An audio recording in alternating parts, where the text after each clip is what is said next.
हमने क्लस्टर भी, जैसे क्लस्टर होते हैं ना गांव गांव में, तो NMNF राष्ट्रीय पद्धति है ये भी NMNF।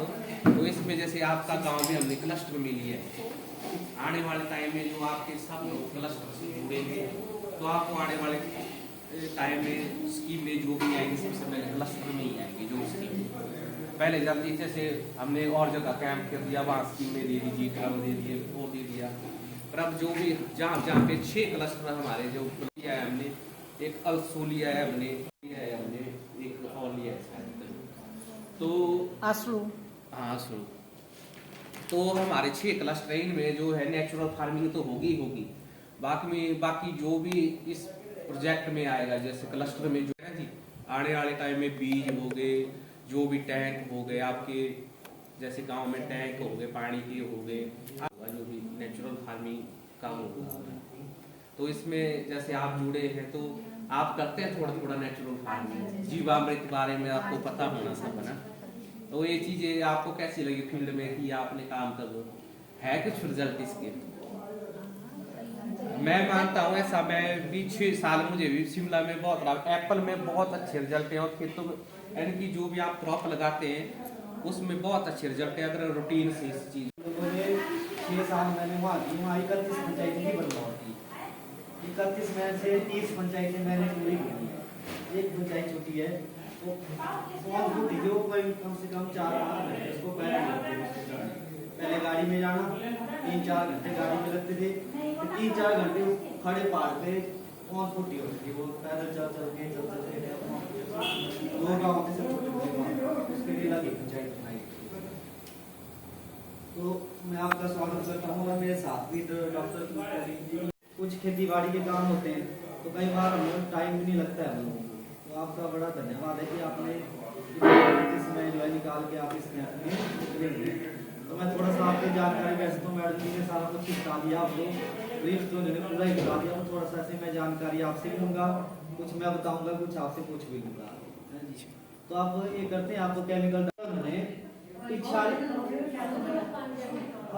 40% आपको नाइट्रोजन दे दी, ठीक है जी। होनी चाहिए कितने चाहिए थी? 100% चाहिए थी, पर आपको क्या दी उन्होंने? 40% नाइट्रोजन दी और 54% उन्होंने नमक डाल दिया, ऐसा पूरा ले लिया। अब वो जो नमक डाला, कुछ इनर मटेरियल होते हैं जो हमारे किसी काम के नहीं होते। अब जहाँ जहाँ हमने वो डालना, ठीक है जी, उसकी जमीन देखना आप, ऐसी जो जमीन है ना हमारी, इसके नीचे जहाँ तक वो जाएगा ना, उसके नीचे परत बन जाएगी ऐसे, ठीक है जी।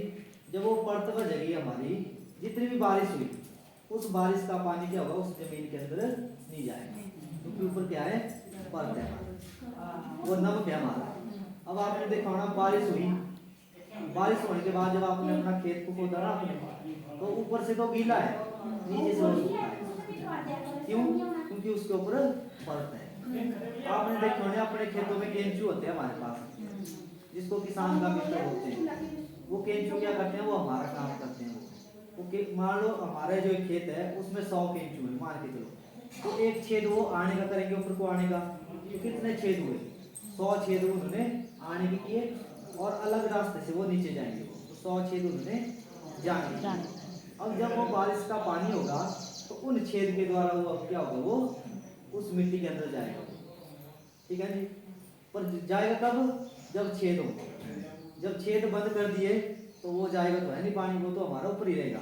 एक खेत में आएगा, एक खेत से वो पानी सीधा ही दूसरे खेतों में चला जाएगा।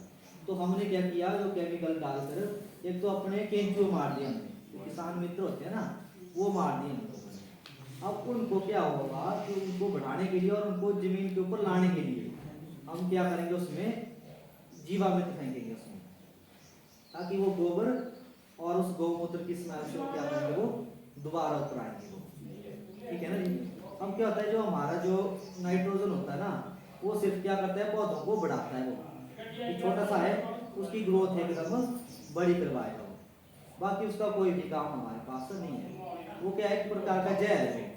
जितना भी हम जहर खाएंगे उससे क्या होगा? हमारा भी नुकसान होगा, और जो हमारे आगे जो आने वाली पीढ़ी है उसका भी नुकसान होगा, है कि नहीं है? अब बोलते हैं कि जो हमारा भारत है ना, वो अन्नदाता है, ना कि वो जहर दाता है। जहर देता नहीं है वो, पर हम लोगों ने क्या किया? पैसे कमाने के चक्कर में जो है वो जहर शुरू कर रहा है, ठीक है ना जी। तो इसलिए सरकार बोल रही है कि जहर डालना बंद करो और अपनी जो पुरानी जो हमारी खेती है उसको ही वापस लाना पड़ेगा, जैसे हम गोबर के द्वारा जो है खेती करते थे। और अब वो गोबर की मेथड थोड़ा सा अलग है, क्योंकि हम पहले क्या करते हैं, एक जगह इकट्ठा करते हैं गोबर को, फिर एक जगह इकट्ठा हो गया, फिर उसको फेंकेंगे दूसरी जगह। उसमें क्या चीज होती है, तो घास सबसे ज्यादा निकलता है। मान लो आपने अभी किस चीज की बिजाई की है, मक्की, मक्की के साथ और क्या लगाते हैं? रासमीन होगी, राजमा तो लगाते कोई नहीं होती, और कौन सी दाल होती है? लौंगी वगैरह लौंगी होगी, सबसे अच्छी लौंगी भी बड़ी अच्छी है। हाँ, लौंगी सफेद लौंगी जो होती है ना, हाँ, चाहे लौंगी लगा दो आप। और कौन सी दाल लगाते हैं आप? सोयाबीन सोयाबीन, हाँ, वो भी ठीक है। कोल्थ भी होते हैं। कोल्थ भी होते हैं। तो कभी देखा होना आपने, जो दालें होती है ना हमारी दालें, उनकी जड़ें उखाड़ के देखना आप, जड़ों में आपको क्या मिलेगी? छोटी छोटी गांठें मिलेगी उसमें। वही गांठ है कि जो वो वातावरण से नाइट्रोजन लेगी, उन गांठों में वो रखेगी, खुद भी लेगी और दूसरे वाली फसल को भी देगी, यानी कि हमारा ही काम करेगी वो। ऐसे हम लोगों को खाद खरीद के लाओ या जो गोबर डालो, है ना, तो वही हमारा जो है वो काम कर दिया हमारा। तो गोबर जो होता है ना, एक तो सड़ा हुआ गोबर नहीं फेंकना आपने कभी, कि सड़े हुए गोबर से आपने मान लो सोयाबीन या कुछ भी लगाया, आपने मान लो मक्की लगाई मक्की थी, तो वहाँ घास भी इकट्ठा हो गया हुआ ना, तो उस गोबर की वजह से वो इकट्ठा हुआ। दूसरा तो क्या जो आपने यूरिया डाला ना आपने, तो कुछ फायदा हुआ उससे?